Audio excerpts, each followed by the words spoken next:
توتی اکلہا کل حین باذن ربہا، اور پھر اسلام کے اس پودے کو جتنا دبانے کی، کچلنے کی، پامال کرنے کی، کرش کرنے کی اور فرسٹریٹ کرنے کی کوشش کی جاتی رہی، اتنا ہی یہ ہرا بھرا ہوتا چلا گیا۔ اسلام کی فطرت میں قدرت نے لچک دی ہے، اتنا ہی یہ ابھرے گا جتنا کہ دباؤ گے۔ نور خدا ہے کفر کی حرکت بخندزن، ہوٹوں سے یہ چراغ بجھایا نہ جائے گا۔ یریدون ان یطفئوا نور اللہ بافواہہم واللہ متم نورہ ولو کرہ الکافرون۔ اس کے بعد فرمایا وَلَسَوْفَ يُعْطِيكَ رَبُّكَ فَتَرْضَى، کہ آپ کا رب عنقریب آپ کو اتنا دے گا کہ آپ راضی ہو جائیں گے، آپ خوش ہو جائیں گے۔ اس میں یہ بات نہیں کہی گئی کہ کیا آپ کو دیا جائے گا، یعنی ہر وہ چیز آپ کو دی جائے گی جو آپ کو پسند ہے، جو آپ کو مرغوب ہے۔ چنانچہ اللہ کے نبی صلی اللہ علیہ وسلم کی جو پسندیدہ چیز ہے وہ یہ ہے کہ اسلام کو فروغ ہو، اسلام کی ترویج ہو، اسلام کی اشاعت ہو۔ چنانچہ اللہ کے نبی صلی اللہ علیہ وسلم کی زندگی میں ہی آپ کی خواہش پوری ہو گئی، آپ کی زندگی میں مکہ فتح ہو گیا اور مکے کا ایک ایک گھر جو ہے اور ہلکا بہوش اسلام ہو گیا۔ اسی طرح پورا جزیرۃ العرب آپ صلی اللہ علیہ وسلم کی زندگی میں ہی وہ اسلام کی روشنی سے روشن ہو گیا اور مستنیر ہو گیا۔ اس کے بعد فرمایا الم یجدک یتیما فآوی ووجدک ضالا فہدی ووجدک عائلا فاغنی۔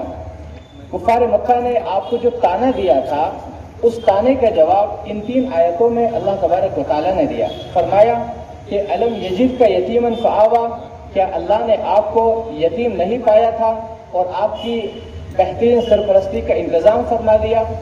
یعنی اللہ کے نبی صلی اللہ علیہ وسلم جب مادر شکن میں تھے، اسی وقت جو ہے آپ کے والد ماجد عبداللہ کا انتقال ہو گیا تھا۔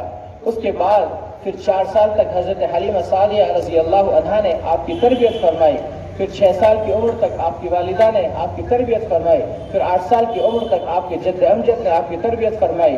اس کے بعد پھر نبوت کے 10ویں سال تک آپ کے چچا ابو طالب نے آپ کی ایسی تربیت فرمائی کہ کوئی والد اپنی حقیقی اولاد کی بھی ایسی تربیت نہیں فرما سکتا۔ اس کے بعد فرمایا وَوَجَدَكَ ضَالًّا فَهَدَى، کہ اللہ نے آپ کو ناواقف راہ پایا تھا اور آپ کو ہدایت سے سرفراز فرمایا۔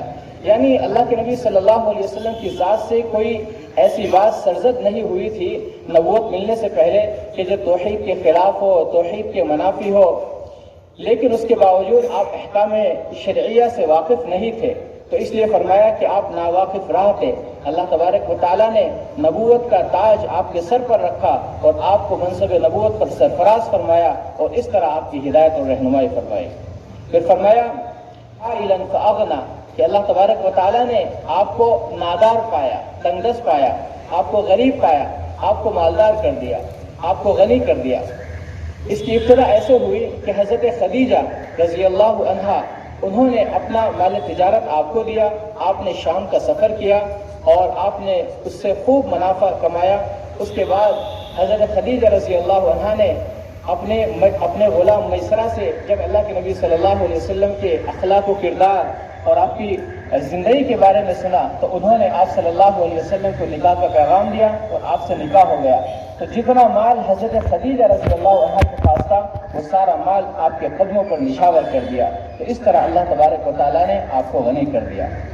اس کے بعد اللہ تبارک و تعالیٰ نے 3 باتوں کا حکم دیا۔ فَأَمَّا الْيَتِيمَ فَلَا تَقْهَرْ، پہلی بات یہ ہے کہ آپ یتیم پر ظلم نہ کریں، یتیم پر آپ زیادتی نہ کریں۔ دوسرا حکم دیا وَأَمَّا السَّائِلَ فَلَا تَنْهَرْ، کہ آپ سائل کو منع نہ کریں، اس کو نہ جھڑکیں، اس کو دینے سے آپ منع نہ کریں۔ پھر آگے فرمایا وَأَمَّا بِنِعْمَةِ رَبِّكَ فَحَدِّثْ، اللہ تبارک و تعالیٰ نے آپ پر جو انعامات کی بارش کی ہے آپ اس کا اظہار کریں، اس کا اظہار جو ہے اپنی زبان سے کریں، اللہ کا شکریہ ادا کریں۔ تو یہ آخر کی 3 آیتیں جو ہیں جس میں کہا گیا کہ آپ یتیم پر ظلم نہ کریں، آپ سائل کو نہ جھڑکیں، تو اللہ کے نبی صلی اللہ علیہ وسلم نے کبھی ایسا تو نہیں کیا، تو گویا کہ یہ اللہ کے نبی صلی اللہ علیہ وسلم کو مخاطب کر کے ہمیں مخاطب کیا جا رہا ہے، واسطہ آپ کو بنایا جا رہا ہے لیکن مخاطب ہمیں کیا جا رہا ہے کہ اگر اللہ تبارک و تعالیٰ آپ کو مال دے، دولت دے، عزت دے، آپ کو عہدہ دے، تو آپ کے اندر تکبر نہیں آنا چاہیے، آپ کے اندر گھمنڈ نہیں آنا چاہیے، آپ کے اندر جو ہے انانیت نہیں آنی چاہیے، آپ کے اندر عجز آنا چاہیے، انکساری آنی چاہیے، آپ کے اندر تقویٰ آنا چاہیے، آپ کے اندر خوف آنا چاہیے، آپ کے اندر خشیت آنی چاہیے، یہ صفات آپ کے اندر پیدا ہونی چاہیے۔ تو اس صورت کا یہ مختصر سا خلاصہ تھا جو آپ حضرات کے سامنے پیش کیا۔ دعا فرمائیں اللہ تبارک و تعالیٰ مجھے بھی آپ کو بھی جو باتیں کہی گئی ہیں ان پر عمل کرنے کی توفیق نصیب فرمائے۔